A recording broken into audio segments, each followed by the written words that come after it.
Hi friends, it's Amy. Welcome to my bookish life. Today we are going to check in on my reading from April 20th to the 26th. So let's get to it. At my last check-in, I was at 9 books for the month of April, and I am now at 13. So I have finished 4 books this week. So let's start by talking about those.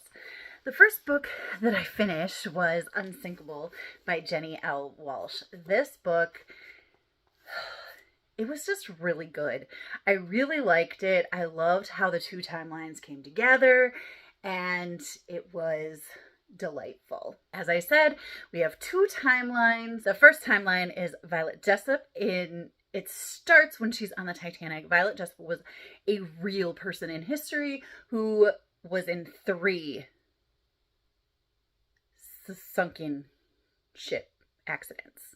The second timeline is Daphne, who is not a real person, and that starts during World War II, and she signs up to be a spy during World War II, and both of these women share unsinkable qualities, and then their storylines come together in a really delightful way, and I really just loved it a lot. And if you pick this book up, make sure that you read the author's note, because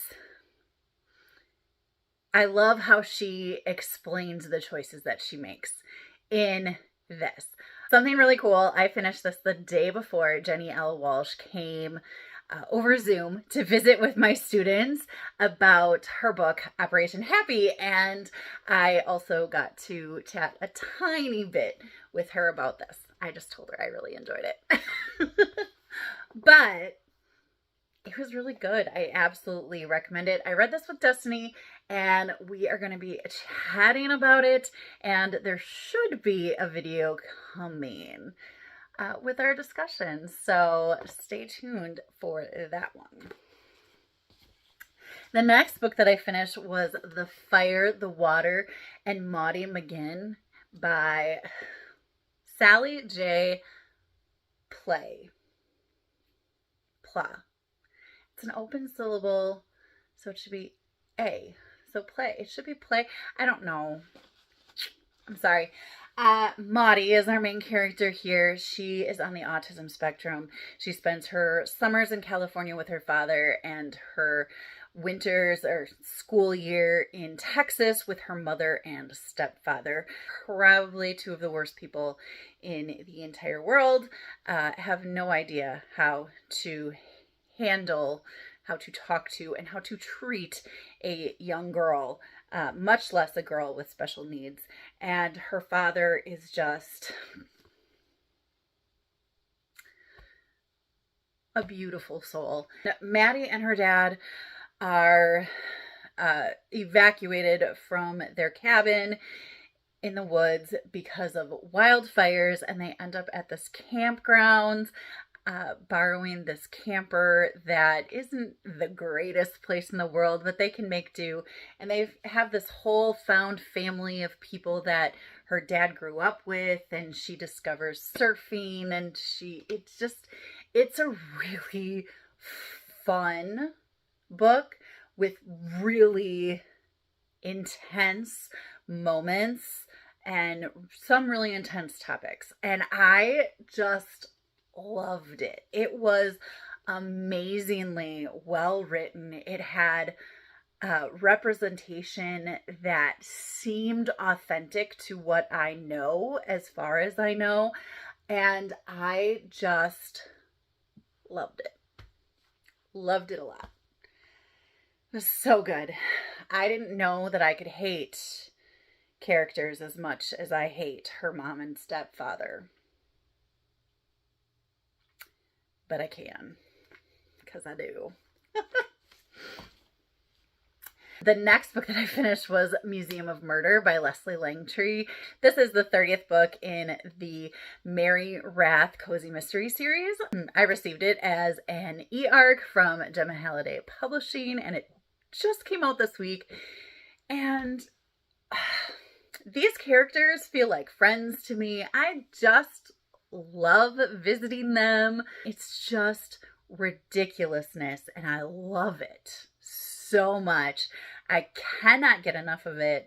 I love every moment of my time here. But here's something really cool about this book. After, I'm not sure which book, but probably like 7 books ago, Leslie Langtree did a Zoom meeting call with some of her fans in her Facebook group, and she just had a conversation with all of us about her books and her series and where they're going and what she loves about writing and all of these wonderful things. And she asked for questions, and I asked a question, and she was like, actually, she explained her answer, and I was like, okay, but what about this? And then like 5 other people, like I had this like little seed of an idea, and then like 5 other people like added on to that seed of an idea, and we literally saw the moment that Leslie Langtree, like, boom, was like, this is happening. And it has been building throughout the past couple books. We saw it about 2 books later, and then it just started building and building and building, and we could see it, and it's totally come to fruition now. And I just love that I was a part of the group of people that saw her come up with this idea, and I love where she took it, and I love how it happened, and I just think it's so cool that I got to be there when she came up with this idea. And I would like to say that I had a little bit of a part in it, but I really probably didn't, because it was probably already in her head. But maybe. As I said in my last check-in, this book does spoil quite a few of the books previous in the series, so I probably wouldn't start with it. But,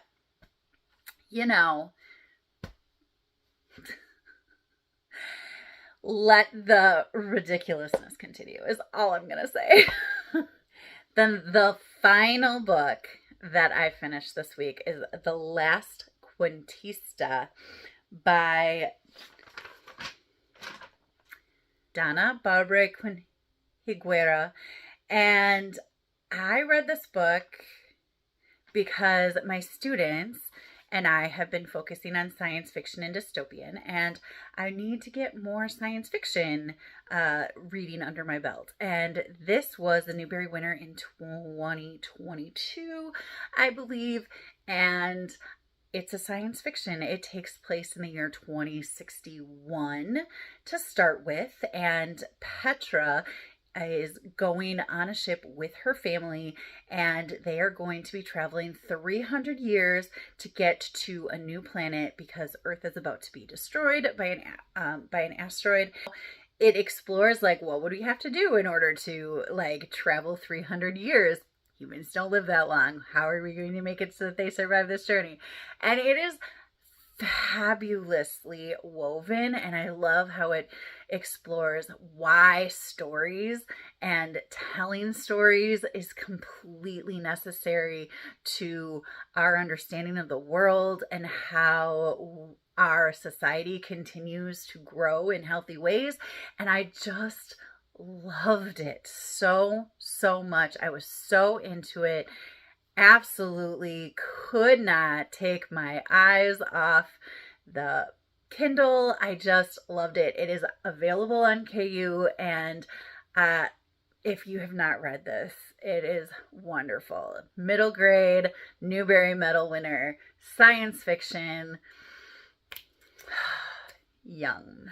All right, so let's talk about the books that I am currently reading, may or may not finish yet in the month of April, because the end is coming already, and it's crazy. The first book that I'm in the middle of is Next of Kin by Hannah Bonham Young. This is the first book in this series. This is the book that I won in the Goodreads giveaway, and it is the second book. It is a companion novel. I am very certain that it is absolutely fine if I don't read Next of Kin first. However, I want to, so I'm gonna. And actually, reading the back of this one, I can see the two characters that I've already met in Next of Kin. So I'm about 60% done with it. I'm listening to it on Hoopla, and we have Chloe and Warren, and they both are in a situation where they want to foster their siblings. And in order to do that, and be approved to do that, it works best if they are roommates and can share some of those responsibilities, like a team effort kind of thing. And so they reluctantly do this, and I mean, it's a romance, so they immediately start falling in love. I'm really enjoying it. It's really cute, and the characters are great. I love Warren's younger brother, Luke. He is like, he's so 15, but he's also really a sweet kid. You know what I mean? Like, he's a good character, a great addition to the story. He is deaf, and so he signs, and Chloe knows sign language because her adoptive father is deaf, and so it really lends itself greatly to the situation. Nice little coincidence there. Willow is Chloe's newborn younger sister, and she just seems like a doll. Oh man. But these two, Chloe and Warren, becoming the parental figures for their siblings, it makes for a really cute story. I'm really enjoying it.